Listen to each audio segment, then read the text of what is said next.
Back to Godhead. Prabhupada's books. Bhagavad Gita, the basic scientific guidebook of spiritual realization. Bhagavad Gita as it is. Back to Godhead. January 1975 by Rusi Dasa. Bhagavad Gita is the transcendental science of God spoken by the father of religion himself, Lord Sri Krishna.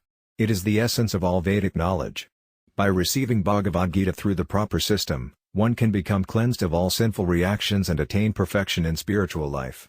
Lord Krishna says in Bhagavad Gita, Imam Vivasvad Yoga Praktivanaham Avyayam Vivasvan Manav Prahamanuraksvakave Bravad. I instructed this imperishable science of yoga to the sun god, Vivasvan, and Vivasvan instructed it to Manu, the father of mankind, and Manu in turn instructed it to Ikshvaku.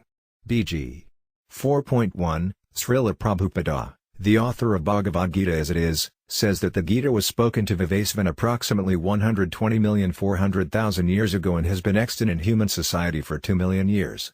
It was spoken again to Arjuna 5,000 years ago because in course of time the succession was broken and the science appeared to be lost. Detecting that the purpose of the Gita had been scattered by demoniac commentators, Krishna re-established the disciplic succession 5,000 years ago by speaking the Gita to Arjuna on the battlefield of Kurukshetra. Arjuna's qualification for receiving Bhagavad Gita was that he was Krishna's devotee and friend, Bhakto Simi Sakaseti. His Divine Grace A.C. Bhaktivedanta Swami Prabhupada translated the Gita into English with authorized purports to convey its meaning straightforwardly because almost every commentary on Bhagavad Gita was the work of a self-motivated scholar, yogi or politician who did not accept Lord Sri Krishna as the Supreme Personality of Godhead. Such interpreters think that they can separate Krishna's body, soul and mind, for they do not know that Lord Krishna is absolute. He is Saksidananda Vigraya, his body, soul and he himself are one. Krishna spoke Bhagavad Gita to Arjuna on the battlefield of Kurukshetra just before Arjuna was to take part in a civil war. Krishna wanted Arjuna to fight, for it was his duty as a service to the Lord. But Arjuna did not want to kill his relatives and teachers who faced him on the battlefield. Arjuna, being thus confused, then accepted Lord Krishna as his spiritual master. Karpanya dasapahatas vabhava prakamitvam dharma samyata sita yakrayasi on this item bruitanmi sisa istaham sadhimam tvam prapanam. Now I am confused about my duty and have lost all composure because of weakness. In this condition I am asking you to tell me clearly what is best for me. Now I am your disciple, and a soul surrendered unto you. Please instruct me. BG 2.7, Lord Krishna instructed the science of yoga to the sun god. Actually, we should all come to this stage of understanding that we are confused and that our best interest lies in accepting a bona fide spiritual master who is in the line of Sri Krishna so that we may solve the problems of life, namely birth, death, old age and disease, and go back home, back to Godhead. The problems of life appear without our wanting them. Is that not a fact? For example, no one wants to get old, become diseased or die, and if people fully understood the miseries of birth, they would be terrified of accepting rebirth. Yet these miseries are forced upon us. Krishna says in Bhagavad Gita, Janma mrityu jara vyadi dukkha dosanu darsanam, one should be aware of the evils of birth, janma, death, mrityu, old age, jara, and disease, vyadi. The Vedic wisdom recommends that to become free from these fourfold miseries, one should approach a bona fide, Krishna-conscious spiritual master in the line from Lord Sri Krishna himself. Otherwise, if one fails to use his human intelligence to try to solve these problems, one is a miserly person, Karapana, and meets his death just like cats and dogs. The warrior Arjuna, confused about his duty, accepted Lord Krishna as his spiritual master. Throughout Bhagavad Gita, and very elaborately in the second chapter, the Lord gives many examples to explain that one is not the body but an eternal spiritual soul who is a part and parcel of God. He says that the soul existed always, and always will exist. The soul is traveling from boyhood to youth, then to old age, and so, similarly, the soul passes into another body at death. The eternal, spirit, has no cessation, and the temporary, the body, has no endurance. Nasato vidyate bhavo nabhavo vidyate sata.